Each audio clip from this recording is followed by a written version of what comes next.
ಎಲ್ಲ ಕನ್ನಡ ಸಾಹಿತಿಗಳಿಗೆ ವಿಮರ್ಶಕರನ್ನು ಪರಿಚಯ ಮಾಡಿಸುವುದು ನಮ್ಮ ಒಂದು ಗುರಿಯಾಗಿರ್ತಕ್ಕಂಥದ್ದು. ಈಗ ಪ್ರತಿಯೊಬ್ಬ ವಿಮರ್ಶಕರನ್ನು ಅವರು ಮಾಡಿದ ಸಂಶೋಧನಾ ಗ್ರಂಥಗಳನ್ನು ಮತ್ತು ಅವರ ಕೃತಿಗಳನ್ನು ಸಂಪೂರ್ಣವಾಗಿ ಈಗ ಅಧ್ಯಯನ ಮಾಡೋಣ. ಮೊದಲನೇದಾಗಿ ಶಂಭ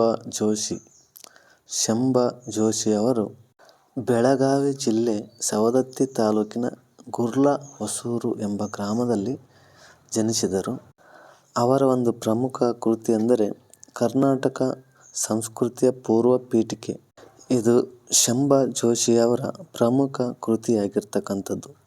ಈ ಬೃಹತ್ ಕೃತಿಯಲ್ಲಿ ಕನ್ನಡ ನಾಡು ನುಡಿಯನ್ನು ಕುರಿತು ವಿಷಯಕ್ಕೆ ಸಂಬಂಧಿಸಿದ ವೇದೋಪನಿಷತ್ತು, ಪುರಾಣ ಮತ್ತು ಸ್ಮೃತಿ ಮುಂತಾದವು ಚರ್ಚೆ ಮಾಡಿದ್ದಾರೆ. ಮತ್ತು ಈ ಕರ್ನಾಟಕ ಸಂಸ್ಕೃತಿಯ ಪೂರ್ವ ಪೀಠಿಕೆ ಎಂಬ ಗ್ರಂಥಕ್ಕೆ 1970ನೇ ಸಾಲಿನಲ್ಲಿ ಕೇಂದ್ರ ಸಾಹಿತ್ಯ ಅಕಾಡೆಮಿ ಬಹುಮಾನ ಅವರಿಗೆ ಶಂಭ ಜೋಶಿ ಅವರಿಗೆ ದೊರಕಿದೆ ಎಂದು ಹೇಳಬಹುದು. ಕಣ್ಮರೆಯಾದ ಕನ್ನಡ ಈ ಗ್ರಂಥವನ್ನು ಸಹ ಶಂಭ ಜೋಶಿ ಅವರು ಬರೆದಿರ್ತಕ್ಕಂಥದ್ದು. ಈ ಕಣ್ಮರೆಯಾದ ಕನ್ನಡ ಎಂಬ ಗ್ರಂಥದಲ್ಲಿ ಶಂಭ ಜೋಶಿ ಅವರು ಕನ್ನಡ ಮೂಲಿಗರು ಯಾರು, ಕನ್ನುಡಿಯ ಉತ್ಪತ್ತಿ, ಬೆಳವಣಿಗೆಯನ್ನು ಕುರಿತು ಈ ಕಣ್ಮರೆಯಾದ ಕನ್ನಡದಲ್ಲಿ ಶಂಭ ಜೋಶಿ ಅವರು ಚರ್ಚಿಸಿದ್ದಾರೆ. ಕಣ್ಮರೆಯಾದ ಕನ್ನಡ ಮತ್ತು ಕರ್ನಾಟಕ ಸಂಸ್ಕೃತಿಯ ಪೂರ್ವ ಪೀಠಿಕೆ ಅಲ್ಲದೆ ಮತ್ತೊಂದು ಕೃತಿಯಾಗಿರ್ತಕ್ಕಂಥ ಶಂಭ ಜೋಶಿ ಅವರದು ಕನ್ನುಡಿಯ ಹುಟ್ಟು. ಈ ಕನ್ನುಡಿಯ ಹುಟ್ಟು ಎಂಬ ಗ್ರಂಥ ಕನ್ನಡ ಭಾಷೆಯ ಒಳಸುಳಿಗಳನ್ನು ಗುರುತಿಸುವ ಭಾಷಾಶಾಸ್ತ್ರ ವ್ಯಾಸಂಗದ ಹಿನ್ನೆಲೆಯಲ್ಲಿ ಈ ಕನ್ನುಡಿಯ ಹುಟ್ಟು ಎಂಬ ಗ್ರಂಥವನ್ನು ವಿವರಿಸಿದ್ದಾರೆ.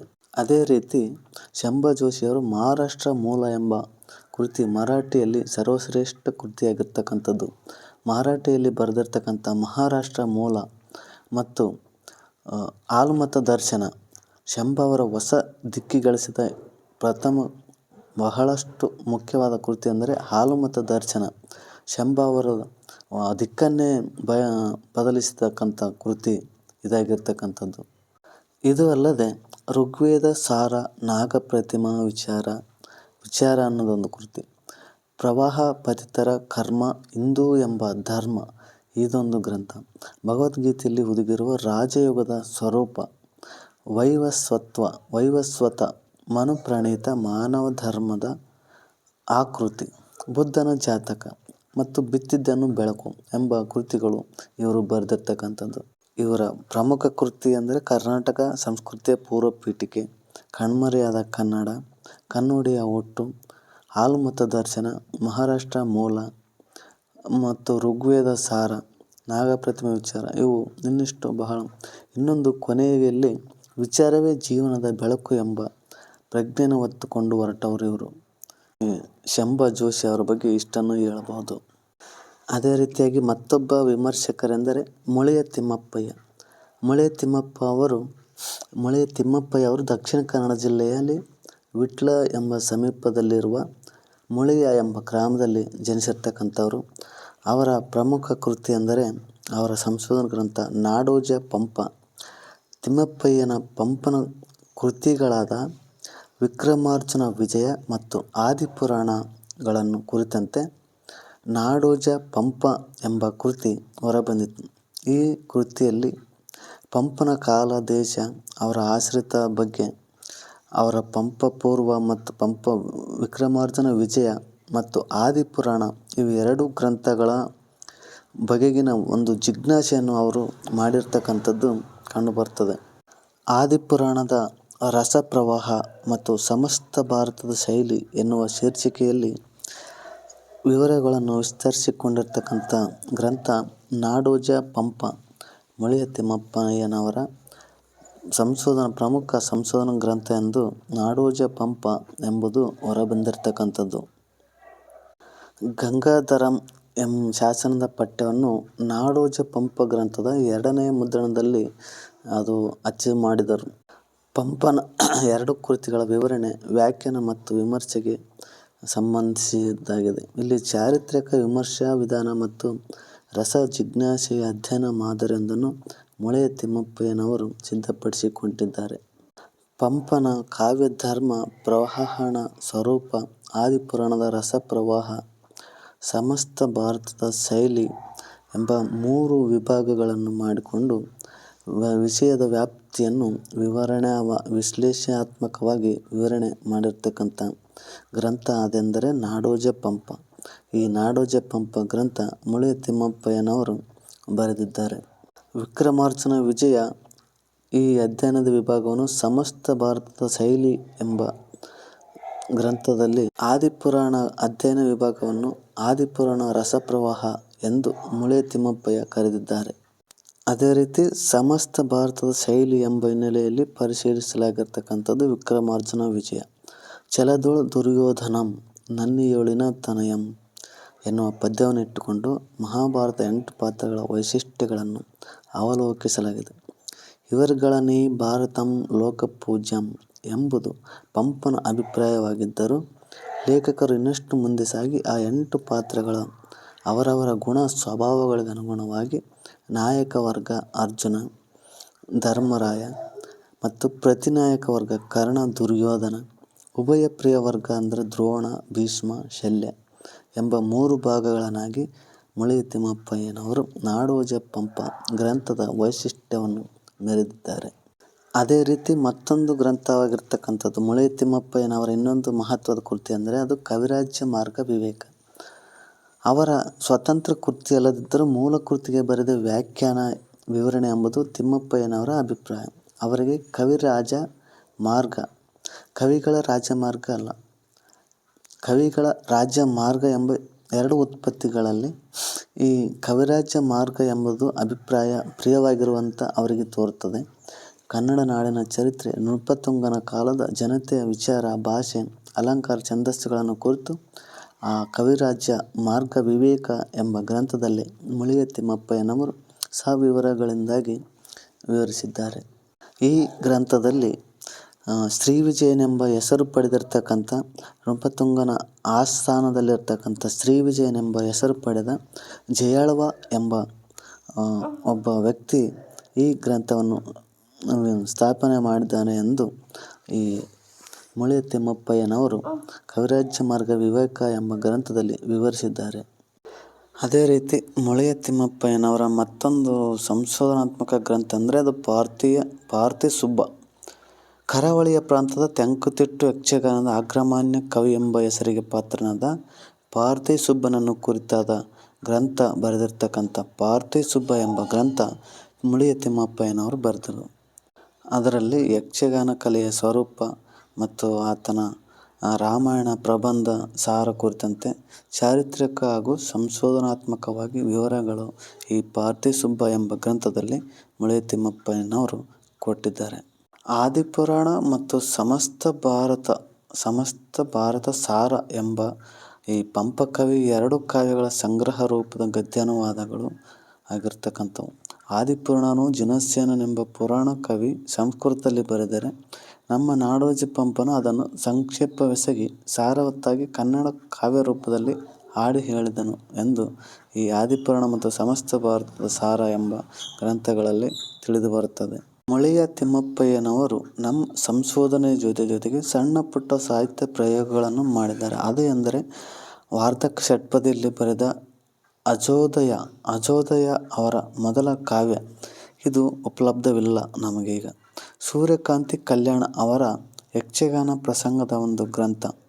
ಲಕ್ಷ್ಮೀನಾರಾಯಣಪ್ಪನ ಅದ್ಭುತ ರಾಮಾಯಣ, ರಾಮಾಶ್ವಮೇಧ ಕೃತಿಗಳನ್ನು ಓದಿ ಅವರು ಚಂದ್ರವತಿ ವಿಲಾಸ ಎಂಬ ಗದ್ಯ ಕಾವ್ಯವನ್ನು ಬರೆದರು. ಇನ್ನೊಂದು ಕನ್ನಡ ಕೋಗಿಲೆ.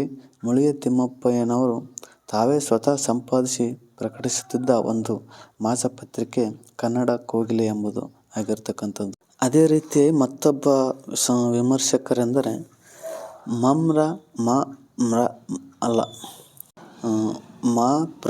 ಮಾಪ್ರ ಪೂಜಾರ್ ಅಂತ ಅವರು ಧಾರವಾಡ ಜಿಲ್ಲೆಯ ಬಂಕಾಪುರದಲ್ಲಿ ಜನಿಸಿರ್ತಕ್ಕಂಥವ್ರು.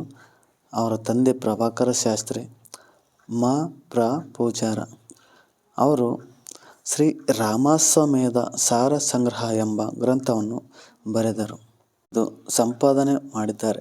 ಶ್ರೀ ರಾಮಾಶ್ವಮೇಧ ಸಾರ ಸಂಗ್ರಹ ಎಂಬುದು ಅವರ ಒಂದು ಸಂಪಾದನಾ ಕೃತಿ. 1920ರಲ್ಲಿ ರಚಿತವಾಗಿರ್ತಕ್ಕಂಥದ್ದು. ಇದನ್ನು ಮುದ್ದಣನ ರಾಮಾಶ್ವಮೇಧ ಕೃತಿಯನ್ನು ಮಾತ್ರ ಮೂಲವಾಗಿಟ್ಟುಕೊಂಡು ಸಂಪಾದನೆ ಮಾಡಿದ್ದಾರೆ ಎಂದು ಹೇಳ್ಬೋದು. ಮಾಪ್ರ ಪೂಜಾರವರು ವಾಚನ ಲಾಭವು ಸಾಮಾನ್ಯ ಪಾಠಕರಿಗೂ ವಿದ್ಯಾರ್ಥಿಗಳಿಗೂ ಆಗಬೇಕೆಂದು ಅದನ್ನು ಸಂಕ್ಷೇಪಿಸಿ ಟಿಪ್ಪಣಿಯೊಡನೆ ಬರೆದು ಈ ಶ್ರೀ ರಾಮಾಶ್ವಮೇಧ ಸಾರ ಸಂಗ್ರಹ ಎಂಬ ಗ್ರಂಥವನ್ನು ಸಂಪಾದಿಸಿಕೊಟ್ಟಿದ್ದಾರೆ. ಅತ್ಯಂತ ಶಾಸ್ತ್ರೀಯವಾಗಿ ಸಂಪಾದನೆಗೊಂಡಿರುವ ಕೃತಿ ಇದು. ಮಾಪ್ರ ಪೂಜಾರವರ ಶ್ರೀ ರಾಮಾಶ್ವಮೇಧ ಸಾರ ಸಂಗ್ರಹ ಅತ್ಯಂತ ಶಾಸ್ತ್ರೀಯವಾಗಿ ಸಂಪಾದನೆಗೊಂಡಿದೆ ಎಂದು ವಿದ್ವಾಂಸರು ನೋಡಿದ್ದಾರೆ. ಅದೇ ರೀತಿ ಭೀಷ್ಮಾಚಾರ್ಯ ಎಂಬ ಕೃತಿ ಆಲದ ಮರದಂತೆ ವಿಸ್ತೃತವಾಗಿ ಪರ್ವತದಂತೆ ಉನ್ನತವಾಗಿದ್ದ ಭೀಷ್ಮಾಚಾರ್ಯರ ಸಂಪೂರ್ಣ ಜೀವನ ಚರಿತ್ರೆಯನ್ನು ಕುರಿತು ಅವರು ಕೃತಿ ಚಿಕ್ಕದಾಗಿದ್ದರೂ ಚೊಕ್ಕದಾಗಿ ಭೀಷ್ಮಾಚಾರ್ಯ ಎಂಬ ಗ್ರಂಥವನ್ನು ಮಾಪ್ರ ಪೂಜಾರವರು ಸಂಪಾದಿಸಿದ್ದಾರೆ. ದುರ್ಗಸಿಂಹನ ಪಂಚತಂತ್ರ ಸಾರಂ ದುರ್ಗಸಿಂಹ ಪಂಚತಂತ್ರ ಸಾರಂ ಎಂಬ ಕೃತಿ ಪೂಜಾರವರ ಸಂಪಾದಿತ ಕೃತಿ. ಇದರಲ್ಲಿ ಮೂಲ ಗ್ರಂಥದ ಗದ್ಯ ಭಾಗವು ಬಹಳವಾಗಿ ಹೆಚ್ಚು ಕಡಿಮೆ ಮಾಡಲ್ಪಟ್ಟಿಲ್ಲ. ಪದ್ಯ ಭಾಗಗಳಲ್ಲಿ ಬಂದ ಕಥಾಂಶವು ಗದ್ಯ ರೂಪವಾಗಿ ಇವರು ನಿರ್ಮಿಸಿದ್ದಾರೆ. ಇದು ದುರ್ಗಸಿಂಹ ಪಂಚತಂತ್ರ ಸಾರಂ ಎಂಬ ಸಂಪಾದನ ಮಾಪ್ರ ಪೂಜಾರವರು ಮಾಡಿದ್ದಾರೆ ಎಂದು ಹೇಳ್ಬೋದು. ಇದರಲ್ಲಿ ಪೂಜಾರವರು ಉತ್ತಮೋತ್ತಮ ರಸಭರಿತ ಕವಿತೆಗಳು, ನೀತಿಬೋಧಕ ಶ್ಲೋಕಗಳು ಮೊದಲಾದವುಗಳಿಂದ ಮೂಲ ಗ್ರಂಥವನ್ನು ಓದಿದಷ್ಟು ಸಂಸ್ಕಾರವು ಈ ಪುಸ್ತಕವನ್ನು ಓದುವುದರಿಂದ ಆಗಲಾರದೆಂದು ನಂಬಿದರೂ ಸುಕುಮಾರ ಮತಿಗಳಾದ ಬಾಲಕರಿಗೆ ಪದ್ಯಭಾಗದ ಮತ್ತು ಸಂಸ್ಕೃತ ಶ್ಲೋಕಗಳ ವಾಚನದಲ್ಲಿರುವ ತೊಂದರೆ ಈ ಪುಸ್ತಕದಲ್ಲಿ ಇಲ್ಲದಿರುವುದರಿಂದ ಸುಲಭವಾದ ಕಥೆಗಳ ಮತ್ತು ನೀತಿವಾಕ್ಯಗಳ ವಾಚನದಿಂದ ಕಷ್ಟವಿಲ್ಲದೆ ಸ್ವಲ್ಪ ಮಟ್ಟಿಗೆ ಪುಸ್ತಕದಿಂದ ಉಂಟಾಗುವುದೆಂದು ಭಾವಿಸಿರುವೆನೆಂದು ಅವರು ಹೇಳಿದ್ದಾರೆ. ಅದೇ ರೀತಿ ಮಾಪ್ರ ಪೂಜಾರವರು ಕೆಲವು ಕನ್ನಡ ವ್ಯಾಕರಣ ವಿಚಾರಗಳು ಎಂಬ ಉಪನ್ಯಾಸ ಗ್ರಂಥ ಅವರು ಬರೆದಿರ್ತಕ್ಕಂಥದ್ದು. ಪೂಜಾರರು ಕನ್ನಡ ಭಾಷೆ ಪ್ರಯೋಗ ವ್ಯಾಕರಣಗಳ ತಿರುಳು ತಮಗೆ ಕರತಲಾಮಲಕವಾಗಿದೆ ಎಂಬುದನ್ನು ಒಳ್ಳೆಯ ಗಂಭೀರವಾದ ಶಾಸ್ತ್ರೀಯ ಚರ್ಚೆಗಳಿಂದಲೂ ವಿವೇಚನೆಯಿಂದಲೂ ಈ ಗ್ರಂಥದಲ್ಲಿ ತೋರಿಸಿದ್ದಾರೆ ಎಂದು ಹೇಳಬಹುದು. ಇದೇ ರೀತಿ ಮತ್ತೊಂದು ಗ್ರಂಥ ಯಾವುದೆಂದರೆ ಜೈನ ಧರ್ಮ ಪರಿಭಾಷೆ. ಮಾಪ್ರ ಪೂಜಾರವರು ಜೈನ ಧರ್ಮದ ಪರಿಭಾಷೆ ಎಂಬ ಜೈನ ಧರ್ಮದ ಗ್ರಂಥವನ್ನು ಕರ್ನಾಟಕ ವಿದ್ಯಾವರ್ಧಕ ಸಂಘದ ಮುಖಪತ್ರಿಕೆಯಾದ ವಾಗ್ಭೂಷಣದ ಮೂಲಕ ಲೇಖನಗಳ ರೂಪದಲ್ಲಿ ಪ್ರಕಟಪಡಿಸುತ್ತಾರೆ.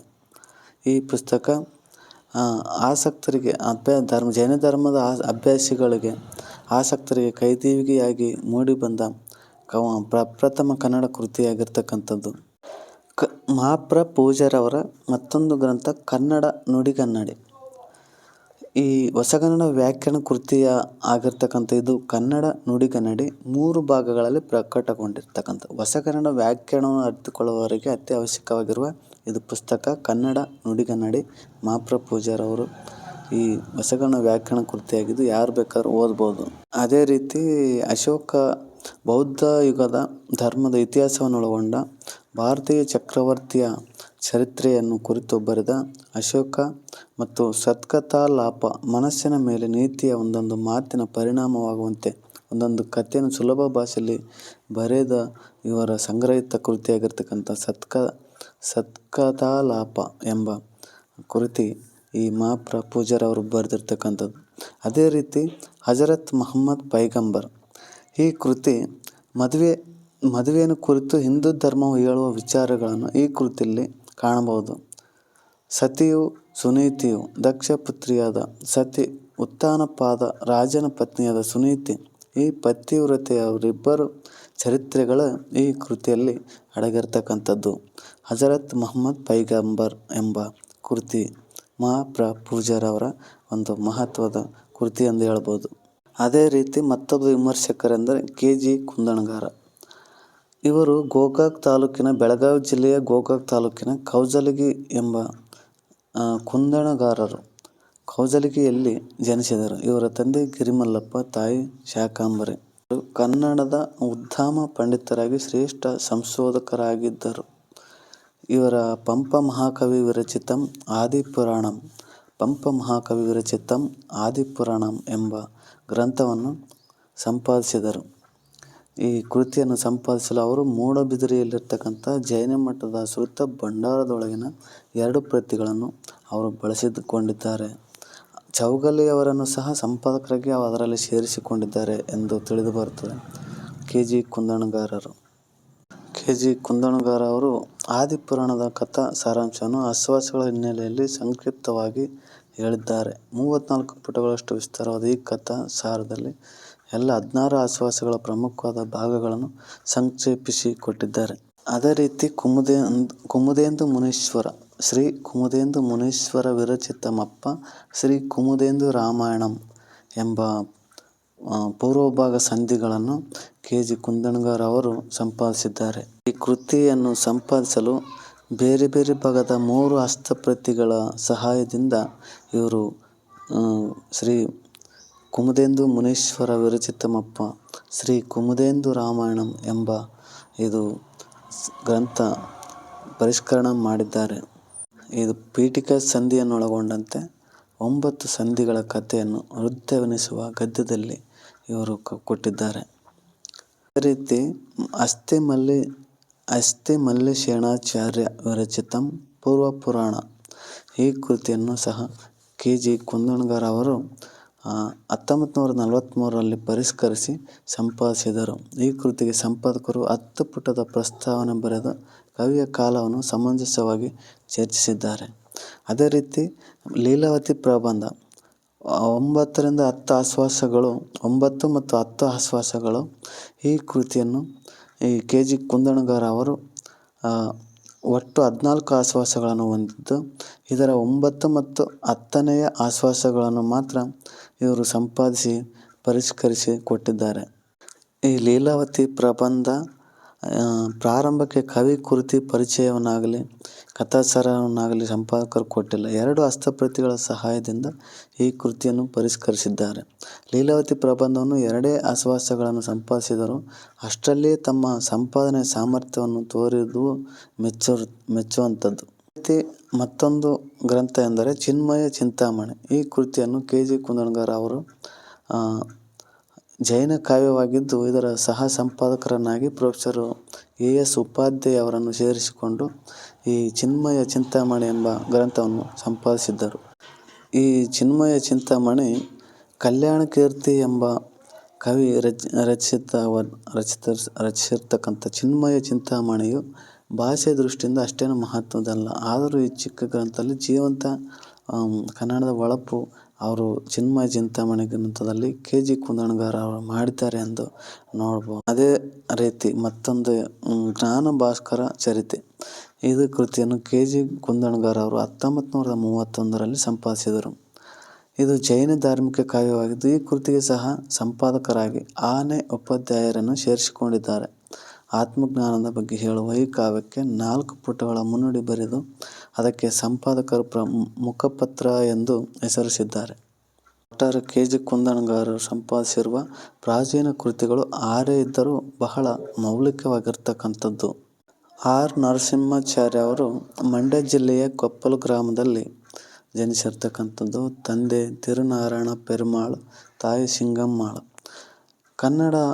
ಕರ್ನಾಟಕ ಭಾಷಾಭೂಷಣ ಮತ್ತು ಕಾವ್ಯಾವಲೋಕನ ಆರ್. ನರಸಿಂಹಾಚಾರ್ಯರು 2ನೇ ನಾಗವರ್ಮನ ರಚಿಸಿರ್ತಕ್ಕಂಥ ಕಾವ್ಯಾವಲೋಕನ ಮತ್ತು ಕರ್ನಾಟಕ ಭಾಷಾಭೂಷಣ ಅವರು ಸಂಪಾದಿಸಿ ಪ್ರಕಟಿಸಿದರು. 1903ರಲ್ಲಿ ಸಂಪಾದಿಸಿದರು. ಈ 2 ಕೃತಿಗಳು ಕನ್ನಡ ಉದ್ಧಾಮ ಲಕ್ಷಣ ಗ್ರಂಥಗಳಾಗಿರ್ತಕ್ಕಂಥವು. ಈ ಗ್ರಂಥಗಳಲ್ಲಿ ಆ ಗ್ರಂಥಕರ್ತನ ಜೀವನ ಚರಿತ್ರೆ, ಕಾಲ, ದೇಶ, ಮತ ಮತ್ತು ಅದೇ ಹೆಸರಿನ ಇತರ ಗ್ರಂಥಕಾರರು, ಅವರ ಗ್ರಂಥಗಳು, ಪುಸ್ತಕ ಗ್ರಂಥಕಾರನ ಗ್ರಂಥಗಳು, ಅವುಗಳ ಪ್ರತ್ಯೇಕ ಪರಿಚಯವನ್ನು ಆರ್. ನರಸಿಂಹಾಚಾರ್ಯ ಅವರು ಮಾಡಿದ್ದಾರೆ. ಮತ್ತು ಕನ್ನಡ ಗ್ರಂಥ ಸಂಪಾದನೆ ದೃಷ್ಟಿಯಿಂದ ಆರ್. ನರಸಿಂಹಾಚಾರ್ಯ ಅವರು ಕರ್ನಾಟಕ ಕವಿಚರಿತೆ ಎಂಬ ಸಂಪುಟಗಳು ಬಹು ಅಮೂಲ್ಯವಾದವುಗಳು. ಕರ್ನಾಟಕ ಕವಿಚರಿತೆ ಸಂಪುಟ 1 ಅವತರಣಿಕೆಯಲ್ಲಿ ಪಂಚದ್ರಾವಿಡ ಭಾಷೆಗಳ ಪ್ರಾಚೀನತೆ ಮತ್ತು ಪ್ರಚಾರದಲ್ಲಿರುವ ದೇಶಗಳು ಮತ್ತು ಇತರ ದ್ರಾವಿಡ ಭಾಷೆಗಳು ಅವು ನಾಗರಿಕತೆ, ದ್ರಾವಿಡ ಮತ್ತು ನಾಡ ಭಾಷಾ ವರ್ಗಗಳ ಪರಸ್ಪರ ಸಂಬಂಧ ಹೇಗಿದೆ ಎನ್ನುವುದು ಈ ಗ್ರಂಥಗಳಲ್ಲಿ ತಿಳಿಸಿದ್ದಾರೆ. ಅದೇ ರೀತಿ ಶಾಸನ ಪದ್ಯ ಮಂಜರಿ ಎಂಬ ಶಾಸನ ಪದ್ಯ ಸಂಗ್ರಹ, ಇದರಲ್ಲಿರುವ ಗ್ರಂಥ ಪಾಠಗಳು ಬಹುಮಟ್ಟಿಗೆ ಶುದ್ಧ ರೂಪವಾಗಿರ್ತಕ್ಕಂಥವು. ಶಾಸನ ಪದ್ಯ ಮಂಜರಿ ಎಂಬ ಗ್ರಂಥ ಆರ್ ನರಸಿಂಹಾಚಾರ್ಯರು ಕೊಟ್ಟಿದ್ದಾರೆ. ಅವರು ಕನ್ನಡ ನಾಡುನುಡಿಗೆ ಸಲ್ಲಿಸಿದ ಸೇವೆ ಅವಿಸ್ಮರಣೀಯ. ಅವರು ಸಲ್ಲಿಸಿದ ಸೇವೆಗಾಗಿ ಅವರಿಗೆ ಪ್ರಾಕ್ತನ ವಿಮರ್ಶಾ ವಿಚಕ್ಷಣ ಅಥವಾ ಪ್ರಾಚ್ಯ ವಿದ್ಯಾ ವೈಭವ ಮತ್ತು ರಾವ್ ಬಹದ್ದೂರ್ ಮಹಾಮಹೋಪಾಧ್ಯಾಯ ಎಂಬ ಅನೇಕ ಬಿರುದುಗಳನ್ನು ಆರ್ ನರಸಿಂಹಾಚಾರ್ಯರು ಪಡೆದುಕೊಂಡಿದ್ದಾರೆ. ಅದೇ ರೀತಿ ಮತ್ತೊಬ್ಬ ವಿಮರ್ಶಕ ಸಂಶೋಧಕರೆಂದರೆ ಎಸ್. ಜಿ. ನರಸಿಂಹಾಚಾರ್ಯ. ಪಂಪನ ಆದಿಪುರಾಣ ಕೃತಿಯ ಸಂಪಾದನೆ ಮುಖ್ಯವಾಗಿ ಒಂದೇ ಒಂದು ಹಸ್ತಪ್ರತಿಯನ್ನು ಆಧಾರವಾಗಿಟ್ಟುಕೊಂಡಿದ್ದಾರೆ. ಆದರೂ ಅಶುದ್ಧವಾದೆಡೆಗಳಲ್ಲಿ ಇತರ ಹಸ್ತಪ್ರತಿಗಳ ಸಹಾಯವನ್ನು ಪಡೆದು ಅಲ್ಲಲ್ಲಿ ವಿರಳವಾಗಿ ಪಾಠಭೇದಗಳನ್ನು ತೋರಿಸಿದ್ದಾರೆ. ಪಂಪನ ಆದಿಪುರಾಣ ಮತ್ತು ಅದೇ ರೀತಿಯಾಗಿ ರುದ್ರಭಟ್ಟನ ಜಗನ್ನಾಥ ವಿಜಯ, ಇದರಲ್ಲಿಯೂ ವಿರಳವಾಗಿ ಪಾಠಭೇದಗಳನ್ನು ಕೊಟ್ಟಿದ್ದಾರೆ. ಕವಿ ಕಾವ್ಯ ವಿಚಾರ ಕೃತಿ ವಿಮರ್ಶೆಗಳನ್ನು ಎಸ್. ಜಿ. ನರಸಿಂಹಾಚಾರ್ಯ ಅವರು ಈ ರುದ್ರಭಟ್ಟನ ಜಗನ್ನಾಥ ವಿಜಯ ಮತ್ತು ಪಂಪನ ಆದಿಪುರಾಣ 2 ಗ್ರಂಥಗಳನ್ನು ಸಂಪಾದಿಸಿದಲ್ಲದೆ ಈ ಆರ್ ನರಸಿಂಹಾಚಾರ್ಯ ಅವರಿಗೆ ಕರ್ನಾಟಕ ಕವಿಚರಿತೆ ಎಂಬ ಮೊದಲ ಸಂಪುಟದಲ್ಲಿ 1907ರಲ್ಲಿ ಪ್ರಕಟವಾಗಿರ್ತಕ್ಕಂಥ ಈ ಗ್ರಂಥಕ್ಕೆ ನೆರವು ನೀಡಿದ್ದಾರೆ ಎಂದು ಹೇಳಬಹುದು. ಎಸ್. ಸಿ. ನರಸಿಂಹಾಚಾರ್ಯರು ಅವರು ಸಹ ಕರ್ತೃಗಳಾಗಿ ರಚಿಸಿದ ಸಂಪಾದಿತ ಕೆಲವು ಕೃತಿಗಳೆಂದರೆ ಮಹಾಭಾರತದ ಕಥಾಪ್ರಸಂಗ, ಸಭಾಪರ್ವ ಮತ್ತು ಕನ್ನಡ 4ನೆಯ ಪುಸ್ತಕ. ಈ ಮಾಸೆಡೆನ್ ಎಸ್. ಜಿ. ನರಸಿಂಹಾಚಾರ್ಯ ಸಂಯುಕ್ತವಾಗಿ ರಚಿಸಿದ್ದು. ಇದು 1897ರಲ್ಲಿ ಪ್ರಕಟವಾಗಿರ್ತಕ್ಕಂಥದ್ದು. ಹಿಂದೂ ದೇಶದ ನಾಗರಿಕ ತಾತ್ಪರ್ಯ ಸಹಿತವಾದ ಟಿಪ್ಪಣಿ. ಹಿಂದೂ ದೇಶದ ನಾಗರಿಕ ತಾತ್ಪರ್ಯ ಸಹಿತವಾದ ಟಿಪ್ಪಣಿ ಎಂಬ ಈ ಕೃತಿ ಬಾಪು ಸುಬ್ಬರಾವ್ ಅವರ ಸಹಕರ್ತೃತ್ವದೊಂದಿಗೆ ಎಸ್. ಜಿ. ನರಸಿಂಹಾಚಾರ್ಯ ಅವರು ರಚಿಸಿದರು. ಮತ್ತು ಬಾಲ ಭೂ ವಿವರಣೆ ಎಂಬ ಕೃತಿ ಇವರು ಹಸ್ತಪ್ರತಿಯ ಸಹಾಯದಿಂದ ರಚಿಸಿರ್ತಕ್ಕಂಥದ್ದು. ದಿಲೀಪ ಚರಿತೆ ಎಂಬುದು ಎಸ್. ಜಿ. ನರಸಿಂಹಾಚಾರ್ಯರು ದಿಲೀಪ ಚರಿತೆ ಎಂಬ ಕಾಳಿದಾಸನ ರಘುವಂಶದ ಭಾಗವನ್ನು ದಿಲೀಪ ಚರಿತೆ ಎಂದು ಅನುವಾದ ಮಾಡಿದ್ದಾರೆ. ಅಲ್ಲದೆ ಉತ್ತರ ರಾಮಚರಿತೆ, ಅಜನೃಪ ಚರಿತೆ, ಷಟ್ಪದಿ ಕಾವ್ಯಗಳನ್ನು ಅವರು ಅನುವಾದ ಮಾಡಿದ್ದಾರೆ. ಇವರಿಗೆ ಪಾರ್ನೆಲ್ ಕವಿಯ ದ ಹರ್ಮಿಟ್ ಕೃತಿಯನ್ನು ಕಂದ ಪದ್ಯದಲ್ಲಿ ಪೋಷಿತ ಪ್ರಿಯ ಸುಮಾಗಮ ಎಂದು ಅವರು ಅನುವಾದ ಮಾಡಿದ ಕೆಲವು ಗ್ರಂಥಗಳಾಗಿರ್ತಕ್ಕಂಥದ್ದು. ಮತ್ತು ಪುರಾತನ ಕಾವ್ಯಗಳ ಸಾರ ಭಾಗಗಳನ್ನೊಳಗೊಂಡ ಅವರ ಪದ್ಯಸಾರ ಮತ್ತು ಪದ್ಯ ಸಂಗ್ರಹ ಎಂಬ ಕಾವ್ಯ ಸಂಕಲನಗಳನ್ನು ಪಠ್ಯವಾಗಿ ಮಾಡಿದ್ದಾರೆ. ಪದ್ಯಸಾರ ಅಂದರೆ ಇದರಲ್ಲಿ ಜನಪದ ಗೀತೆಗಳು, ಶತಕಗಳು ಮೊದಲಾದ ಜನಬೋಧಕ ಸಾಹಿತ್ಯದಿಂದ ಹಿಡಿದು ಷಡಕ್ಷರಿಯ ಕವಿಯ ಪ್ರೌಢಮಟ್ಟದವರೆಗೂ ಈ ಉದಾಹರಣೆಗಳು ಇದರಲ್ಲಿ ಬಂದಿವೆ ಎಂದು ಹೇಳ್ಬೋದು. ಮತ್ತು ಪದ್ಯಸಾರ ಅಲ್ಲದೆ ಪದ್ಯ ಸಂಗ್ರಹ ಒಂದು ಕನಕದಾಸರ ನಳಚರಿತ್ರೆ ಕಾವ್ಯ ಸಂಕ್ಷೇಪ ಮಾಡಿ ಮತ್ತು ಅವರು ಪದ್ಯ ಸಂಗ್ರಹವನ್ನು ರಚಿಸಿದ್ದಾರೆ. ಕರ್ನಾಟಕ ಕಾವ್ಯ ಮಂಜರಿ, ಕರ್ನಾಟಕ ಕಾವ್ಯ ಕಲಾನಿಧಿ ಈ 2 ಮಾಸಪತ್ರಿಕೆಗಳನ್ನು ಎಂ. ಎ. ರಾಮಾನುಜ ಅಯ್ಯಂಗಾರ್ ಮತ್ತು ಈ ಎಸ್. ಜಿ. ನರಸಿಂಹಾಚಾರ್ಯರು ನಡೆಸುತ್ತಿದ್ದರು ಎಂಬುದು ನಿಮಗೆ ಗೊತ್ತಿರಬೇಕು. ಕರ್ನಾಟಕ ಕಾವ್ಯ ಮಂಜರಿ ಪತ್ರಿಕೆಯು ಪ್ರಾಚೀನ ಕಾವ್ಯಗಳನ್ನು ಭಾಗವಾಗಿ ಪ್ರಕಟಪಡಿಸುತ್ತಾ ಬಂದಿದ್ದಾರೆ.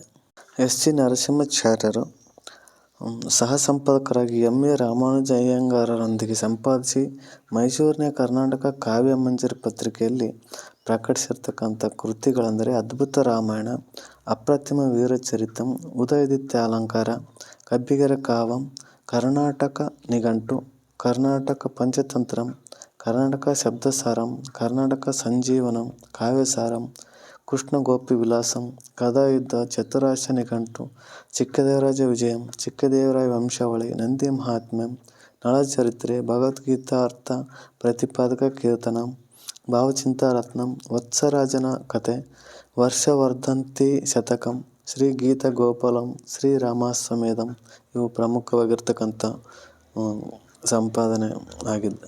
ಡಿ ಕೆ ಭೀಮಸೇನ್ ರಾವ್ ಇವರು ರಾಯಚೂರು ಜಿಲ್ಲೆಯ ಸಿಂಧನೂರು ತಾಲೂಕಿನ ದಿದ್ದಿಗೆ ಗ್ರಾಮದಲ್ಲಿ ಜನಿಸಿರತಕ್ಕಂಥ ಇವರು ಕನ್ನಡ ಸಾಹಿತ್ಯ ಸೇವೆಗೆ ಸರ್ಕಾರ ಅವರಿಗೆ ರಾಜ್ಯ ಪ್ರಶಸ್ತಿ ನೀಡಿ ಗೌರವಿಸಿತ್ತು.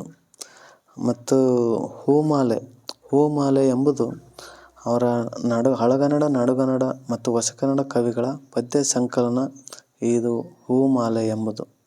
ಮತ್ತು ಪಂಚತಂತ್ರ ಇದು ಇವರಿಗೆ ದೊರೆತ ಒಂದು ಕಾಗದ ಪ್ರತಿ ಆಧಾರದ ಮೇಲೆ ಇವರು ಸಂಪಾದನೆ ಮಾಡಿರ್ತಕ್ಕಂಥ ಪಂಚತಂತ್ರ.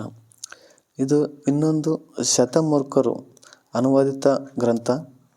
ಹಳೆಯ ಹೈದರಾಬಾದಿನ ವಿಭಾಗದಲ್ಲಿ ಕನ್ನಡ ಮಾಧ್ಯಮ ಪ್ರಾರಂಭವಾಗಿದ್ದಕ್ಕೆ ಇದು ಮೊದಲು ಎಲ್ಲವೂ ಉರ್ದುವಿನಲ್ಲಿ ನಡೆಯುತ್ತಿತ್ತು. ಮಾಧ್ಯಮವಾಗಿ ಕೂಡಲೇ ಪಠ್ಯಪುಸ್ತಕಗಳ ಪ್ರೈಮರಿ ತರಗತಿಯಿಂದ ಹಿಡಿದು 7ನೇ ತರಗತಿಯವರೆಗೆ ಭೀಮಸೇನ್ ರಾವ್ ಒಬ್ಬರೇ ಪಠ್ಯಪುಸ್ತಕಗಳನ್ನು ಸಿದ್ಧ ಮಾಡಿ ಪ್ರಕಟಿಸಿದರು. ಅದರಲ್ಲಿ ಇದು ಶತಮೂರ್ಖರು ಎಂಬುದು ಒಂದಾಗಿದೆ.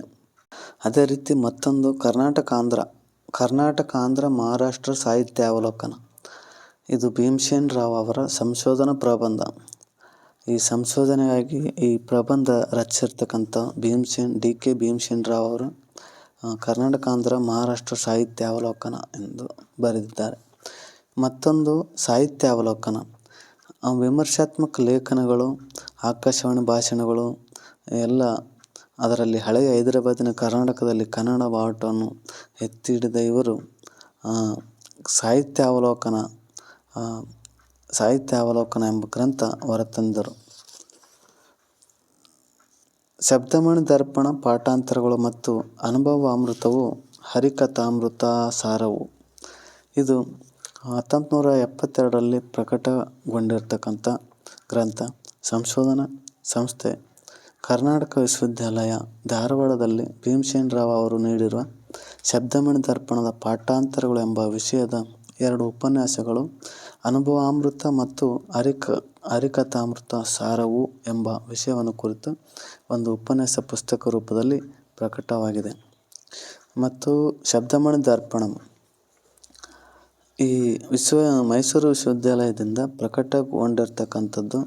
ಇದು ಭೀಮಸೇನ್ ರಾವ್ ಅವರ ಸಂಪಾದಿತ ಗ್ರಂಥ.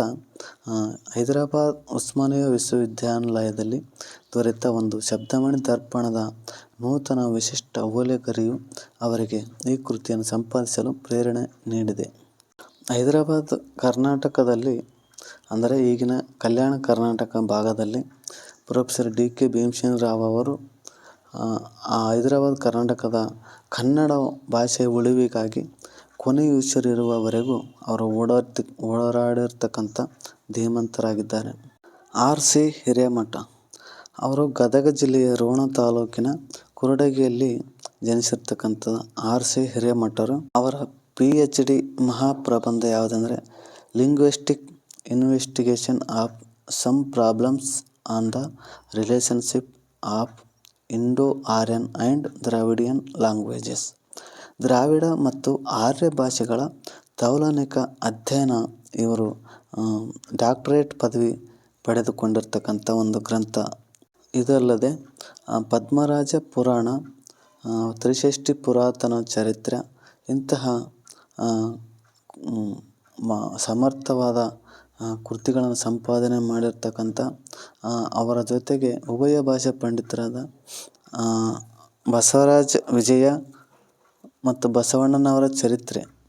ಆರ್. ಸಿ. ಹಿರೇಮಠರು ಬಹಳ ಮಹತ್ವದ ಕೃತಿಗಳನ್ನು ಸಂಪಾದಿಸಿದ್ದಾರೆ. ವಚನ ಸಂಪಾದನೆಗಳಲ್ಲಿ ಫಾಗು ಅಳಕಟ್ಟಿ ಮತ್ತು ಸಿ. ಬಸವನಾಳ ಅವರ ನಂತರದ ಸ್ಥಾನದಲ್ಲಿ ಆರ್. ಸಿ. ಹಿರೇಮಠರು ನಿಲ್ಲುತ್ತಾರೆ ಎಂದು ಹೇಳಬಹುದು. ಆರ್. ಸಿ. ಹಿರೇಮಠರು ಸಂಪಾದಿಸಿದ ಚೆನ್ನಬಸವಣ್ಣನವರ ವಚನಗಳ ಕೃತಿಗಳನ್ನು 80 ಹಸ್ತಪ್ರತಿಗಳ ಸಹಾಯದಿಂದ ಪರಿಷ್ಕರಿಸಿರುವುದು ಮಹತ್ವದ ಸಂಗತಿಯಾಗಿರ್ತಕ್ಕಂಥ. ಶಿವಗಣಪ್ರಸಾದಿ ಮಹಾದೇವಯ್ಯಗಳ ಶೂನ್ಯ ಸಂಪಾದನೆ ಮತ್ತು ಗುಮ್ಮಳಾಪುರದ ಸಿದ್ದವೀರಣ್ಣಾಚಾರ್ಯರ ಶೂನ್ಯ ಸಂಪಾದಿಸಿದ್ದಾರೆ. ಮುಕ್ತಿ ಕಂಠಾಭರಣ ಕೃತಿ ಕೆಲವು ಚಾರಿತ್ರಿಕ ಅಂಶಗಳನ್ನು ಹೊಂದಿರುವ ವಿಶಿಷ್ಟ ಕೃತಿಯಾಗಿದೆ. ವರ್ಣನಾತ್ಮಕ ಭಾಷಾ ವಿಜ್ಞಾನಕ್ಕೆ ಆರ್. ಸಿ. ಹಿರೇಮಠ ಅವರು ಬರೆದ ದ ಸ್ಟ್ರಕ್ಚರ್ ಆಫ್ ಕನ್ನಡ ಒಂದು ಗ್ರಂಥ ಬೆಲೆಯುಳ್ಳ ಕೊಡುಗೆಯಾಗಿರ್ತಕ್ಕಂಥದ್ದು. ಅದೇ ರೀತಿ the genius and growth of Dravidian ಎಂಬ ಗ್ರಂಥ ಅತ್ಯುತ್ತಮವಾದ ಆರ್. ಸಿ. ಹಿರೇಮಠರ ಗ್ರಂಥ. ಮತ್ತು ವೀರಶೈವ ಧರ್ಮ ಕುರಿತಾಗಿರ್ತಕ್ಕಂಥ ಇನ್ನೊಂದು ಮಹಾಯಾತ್ರೆ ಎಂಬ ಕೃತಿ ವೀರಶೈವ ಧರ್ಮ ಕುರಿತು ಬರೆದಿದ್ದಾರೆ. ಮತ್ತು ಸುಮಾಂಜಲಿ ಅವರ ಕವನ ಸಂಗ್ರಹ 1948ರಲ್ಲಿ ಸುಮಾಂಜಲಿ ಎಂಬ ಒಂದು ಕವನ ಸಂಗ್ರಹವನ್ನು ಪ್ರಕಟಿಸಿದರು. ಅದೇ ರೀತಿ ಅವರ ವಿಮರ್ಶಾ ಲೇಖನಗಳ ಸಂಗ್ರಹ ಆಗಿರ್ತಕ್ಕಂಥದ್ದು ಸಾಹಿತ್ಯ ಸಂಸೃಷ್ಟಿ ಎಂಬ ಗ್ರಂಥ. ಅವರ ವಿಮರ್ಶಾ ಲೇಖನಗಳ ಸಂಗ್ರಹವನ್ನು ಆರ್.ಸಿ. ಹಿರೇಮಠರು ಪ್ರಕಟಪಡಿಸಿದರು. ಮತ್ತು ಅವರ ಆರ್.ಸಿ. ಹಿರೇಮಠ ಅವರ ಆತ್ಮಚರಿತ್ರೆ ಯಾವುದೆಂದರೆ ಅದು ಉರಿ ಬರಲಿ ಸಿರಿ ಬರಲಿ ಎಂಬ ಆತ್ಮಚರಿತ್ರೆಯನ್ನು ಅವರು ಪ್ರಕಟಿಸಿದರು. ಅದೇ ರೀತಿ ಮತ್ತೊಬ್ಬ ವಿಮರ್ಶಕರು ಸಂಶೋಧಕರೆಂದರೆ ಡಿ. ಎಲ್. ನರಸಿಂಹಾಚಾರ್ಯ ಅವರು ತುಮಕೂರು ಜಿಲ್ಲೆಯ ಚಿಕ್ಕನಾಯಕನಹಳ್ಳಿಯಲ್ಲಿ ಜನಿಸಿರ್ತಕ್ಕಂಥವರು. ತಂದೆ ಶ್ಯಾಮಯ್ಯಂಗಾರ್ ಅವರು. ಡಿ. ಎಲ್. ನರಸಿಂಹಾಚಾರ್ಯ ಅವರು ಬಹುಮುಖ ಪ್ರತಿಭಾವಂತರು. ಇವರು ಕನ್ನಡ ಗ್ರಂಥ ಸಂಪಾದನೆ ಕ್ಷೇತ್ರದಲ್ಲಿ ಕನ್ನಡ ಗ್ರಂಥ ಸಂಪಾದನೆ ಎಂಬ ಕೃತಿ ಬಹಳ ಉತ್ಕೃಷ್ಟವಾದದ್ದು. ಅಲ್ಲದೆ ಇವರು ಸಂಪಾದಿತ ಕೃತಿಗಳೆಂದರೆ ಸಕಲ ವೈದ್ಯ ಸಂಹಿತಾ ಸಾರಾರ್ಣವ. ಡಿ. ಎಲ್. ನರಸಿಂಹಾಚಾರ್ಯರು ಸಂಪಾದಿಸಿರ್ತಕ್ಕಂಥ ಸಕಲ ವೈದ್ಯ ಸಂಹಿತಾ ಸಾರಾರ್ಣವ ಎಂಬ ಕೃತಿ ಕವಿ ಮತ್ತು ಕೃತಿಗೆ ಸಂಬಂಧಿಸಿದಂತೆ ವಿವರವಾಗಿ ಚರ್ಚಿಸಿದ್ದಾರೆ. ಭೀಷ್ಮ ಪರ್ವ ಎಂಬುದನ್ನು ಇವರು ಸಂಪಾದಿಸಿರ್ತಕ್ಕಂಥ ಮತ್ತೊಂದು ಆಗಿರ್ತಕ್ಕಂಥದ್ದು. ಈ ಪಂಪರಾಮಾಯಣ ಸಂಗ್ರಹ ಸಾಮಾನ್ಯ ವಾಚಕರಿಗೆ ಮತ್ತು ವಿದ್ಯಾರ್ಥಿಗಳಿಗೆ ಸಿದ್ಧಪಡಿಸಲಾಗಿರ್ತಕ್ಕಂಥ ಪಂಪರಾಮಾಯಣ ಸಂಗ್ರಹ ಎಂಬ ಸಂಪಾದನೆ ಮಾಡಿರ್ತಕ್ಕಂಥ ಡಿ. ಎಲ್. ನರಸಿಂಹಾಚಾರ್ಯ ಅವರು. ಅದೇ ರೀತಿ ಮತ್ತೊಂದು ಸಿದ್ಧರಾಮ ಚರಿತ್ರೆ ಮಹತ್ವದ ಕೃತಿ ಎನಿಸಿಕೊಂಡಿರ್ತಕ್ಕಂಥದ್ದು. ಸಿದ್ಧರಾಮ ಚರಿತ್ರೆ ಮತ್ತು ಪಂಪರಾಮಾಯಣ, ಭೀಷ್ಮ ಪರ್ವ, ಸಕಲ ವೈದ್ಯ ಸಂಹಿತಾ ಸಾರಾರ್ಣವ ಮತ್ತು ಕನ್ನಡ ಗ್ರಂಥ ಸಂಪಾದನೆ ಇವರು ಮಾಡಿರ್ತಕ್ಕಂಥ ಸಂಪಾದನಾ ಕೃತಿಗಳು. ಅದೇ ರೀತಿ ಒಡ್ಡಾರಾಧನೆ ಶಿವಕೋಟ್ಯಾಚಾರ್ಯ ವಿರಚಿತ ಒಡ್ಡಾರಾಧನೆಯನ್ನು ಡಿ. ಎಲ್. ಎನ್ನವರು ಅತ್ಯಂತ ಪರಿಶ್ರಮದಿಂದ ಸಂಪಾದಿಸಿದರು. ಇದರಲ್ಲಿ ಒಟ್ಟು 19 ಕಥೆಗಳಿದ್ದು 35 ಪುಟಗಳ ಸುದೀರ್ಘ ಪೀಠಿಕೆ ಬರೆದು ಅನೇಕ ಹಸ್ತಪ್ರತಿಗಳ ಬಗೆಗೆ, ಗ್ರಂಥದ ಹೆಸರಿನ ಬಗೆಗೆ, ಕವಿಯ ಕಾಲ ದೇಶದ ಬಗ್ಗೆ ಸಂಶೋಧನಾತ್ಮಕವಾದ ಕೃತಿಯನ್ನು ಇವರು ರಚಿಸಿದ್ದಾರೆ. ಡಿ. ಎಲ್. ನರಸಿಂಹಾಚಾರ್ಯ ಅವರು ಒಡ್ಡಾರಾಧನೆಯನ್ನು ಸಂಶೋಧಿಸಿ ಪ್ರಕಟಿಸಿದ್ದಾರೆ. ಸಿದ್ಧರಾಮ ಚರಿತೆ ಸಂಗ್ರಹ ಎಂಬುದು ಇವರ ಮತ್ತೊಂದು ಕೃತಿಯಾಗಿರ್ತಕ್ಕಂಥದ್ದು. ಡಿ. ಎಲ್. ನರಸಿಂಹಾಚಾರ್ಯ ಅವರ ಸಿದ್ಧರಾಮ ಚರಿತೆ ಸಂಗ್ರಹ. ಈ ಕೃತಿ ಸಿದ್ಧರಾಮನ ಐತಿಹಾಸಿಕ ವಿವರಗಳನ್ನು ಮತ್ತು ಕಥೆ ಸಾರಾಂಶ ಮತ್ತು ಕಠಿಣ ಪದಕೋಶಗಳನ್ನು ಟಿಪ್ಪಣಿಗಳನ್ನೊಂದಿಗೆ ಸಿದ್ಧರಾಮ ಚರಿತೆ ಸಂಗ್ರಹವನ್ನು ಸಂಪಾದನೆ ಮಾಡಿದ್ದಾರೆ. ಅದೇ ರೀತಿ ಸುಕುಮಾರ ಚರಿತಂ ಎಂಬ 2 ಹಸ್ತಪ್ರತಿಗಳನ್ನು ಆಧಾರವಾಗಿಟ್ಟುಕೊಂಡು ಸಂಪಾದಿಸಲಾದ ಕೃತಿ ಸುಕುಮಾರ ಚರಿತಂ. ಕೇಶಿರಾಜ ವಿರಚಿತ ಶಬ್ದಮಣಿ ದರ್ಪಣಂ ಇದು 1959ರಲ್ಲಿ ಸಂಪಾದನೆಗೊಂಡ ಕೃತಿ. ಹಲವಾರು ವಿದ್ವಾಂಸರು ಈ ಕೃತಿಯನ್ನು ಸಂಪಾದಿಸಿದ್ದಾರೆ. ಎಲ್ಲ ಪ್ರತಿಗಳನ್ನು ಪರಿಷ್ಕರಿಸಿ ಪಾಠ ಸಮಸ್ಯೆಗಳನ್ನು ಗುರುತಿಸಿ ಅವುಗಳನ್ನು ಸರಿಯಾಗಿ ನಿರ್ಣಯಿಸುವಲ್ಲಿ ಡಿ. ಎಲ್. ನರಸಿಂಹಾಚಾರ್ಯ ಅವರು ಕೇಶಿರಾಜ ವಿರಚಿತ ಶಬ್ದಮಣಿ ದರ್ಪಣಂ ಎಂಬ ಸಂಪಾದನೆಗೊಂಡ ಕೃತಿ ಇದಾಗಿದೆ. ಅದೇ ರೀತಿ ಜನಪ್ರಿಯ ಕಥನಗೀತವಾಗಿರ್ತಕ್ಕಂಥ ಗೋವಿನ ಹಾಡು ಇವರು ಪ್ರಕಟ ಮಾಡಿದ್ದಾರೆ. ಗೋವಿನ ಹಾಡು ಎಂಬ ಕಥನಗೀತೆ ಈ ಡಿ. ಎಲ್. ನರಸಿಂಹಾಚಾರ್ಯ ಅವರು ಪ್ರಕಟ ಮಾಡಿದ್ದಾರೆ 1960ರಲ್ಲಿ. ಡಿ. ಎಲ್. ಎನ್ನವರ ಸ್ವತಂತ್ರ ಕೃತಿಗಳೆಂದರೆ ಹಂಪೆ ಹರಿಹರ 1939ರಲ್ಲಿ ಮತ್ತು ಶಬ್ದವಿಹಾರ 1950ರಲ್ಲಿ ಮತ್ತು ಕನ್ನಡ ಗ್ರಂಥ ಸಂಪಾದನೆ 1964ರಲ್ಲಿ ಈ ಸಂಪಾದನೆ ಮಾಡಿದ್ದಾರೆ. ಪಂಪಭಾರತ ದೀಪಿಕೆ ಪೀಠಿಕೆಗಳು ಮತ್ತು ಲೇಖನಗಳು ಇವರ ಸ್ವತಂತ್ರವಾದ ಕೃತಿಗಳು ಆಗಿರ್ತಕ್ಕಂಥವು ಯಾವೆಂದರೆ ಹಂಪೆ ಹರಿಹರ, ಶಬ್ದವಿಹಾರ, ಕನ್ನಡ ಗ್ರಂಥ ಸಂಪಾದನೆ, ಪಂಪಭಾರತ ದೀಪಿಕೆ, ಪೀಠಿಕೆಗಳು ಮತ್ತು ಲೇಖನಗಳು. ಹಂಪೆ ಹರಿಹರ ಕೃತಿ ಹರಿಹರನ ಜೀವನ ಚರಿತ್ರೆ, ಶತಕಗಳು, ಗಿರಿಜಾ ಕಲ್ಯಾಣ, ರಗಳೆಗಳನ್ನು ಮತ್ತು ಅವುಗಳ ಉದ್ದೇಶ ಶಬ್ದವಿಹಾರ ಕೃತಿಯಲ್ಲಿ ಸಮಸ್ಯಾತ್ಮಕ ಶಬ್ದಗಳ ಸರಿಯಾದ ಅರ್ಥವನ್ನು ತಿಳಿಸುವ ಪ್ರಯತ್ನ ಮಾಡಿದ್ದಾರೆ.